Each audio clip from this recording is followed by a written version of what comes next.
நம்ம அதிசூரன் நடிப்புல கடந்த ஏப்ரல் 10ஆம் தேதி குட் பேட் அக்லி படம் வெளியாகி இருந்தது.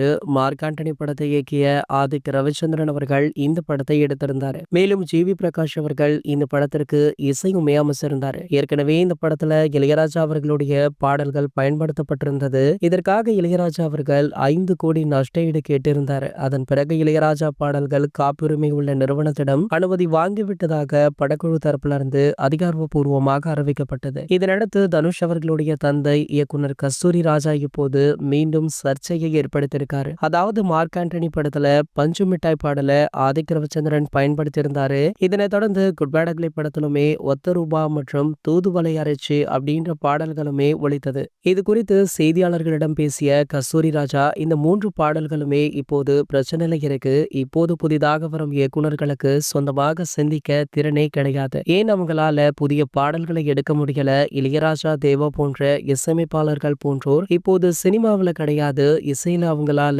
கவனம் செலுத்த முடியவில்லை. மேலும் இந்த பாடல்களை பயன்படுத்தியது தொடர்பாக சட்ட நடவடிக்கை விரைவில் எடுக்கப்படும் அப்படின்னு கஸ்தூரி ராஜா மீண்டுமே ஒரு பிரச்சனையை கிளப்பியிருக்காரு. படம் வழியாகி ஒரு மாதத்தை தாண்டிய நிலையில ஓடிடிலுமே மே 9ஆம் தேதி படம் ரிலீஸ் ஆகிடுச்சு. குட் பேட் அக்லி நன்றாக வசூல் வேட்டை செய்து கல்லா கட்டியது. இவ்வளவு நாள் கழித்து கஸ்தூரி ராஜா நடவடிக்கை எடுப்பேன் அப்படின்னு சொல்லி உள்ளது ஒரு மிகப்பெரிய சர்ச்சையாக விடுத்திருக்கு. அது மட்டும் இல்லாம அதிர்ஷ்ட தரப்புல இருந்து கஸ்தூரி ராஜா அவர்களுக்கு பதிலடியுமே கொடுக்கப்பட்டிருக்கா. இது போன்ற சினிமா செய்திகளை பத்தி நீங்க உடனே தெரிஞ்சுக்க நம்மளுடைய அஜித் டாக்கி சேனலை மறக்காம சப்ஸ்கிரைப் பண்ணிக்கோங்க.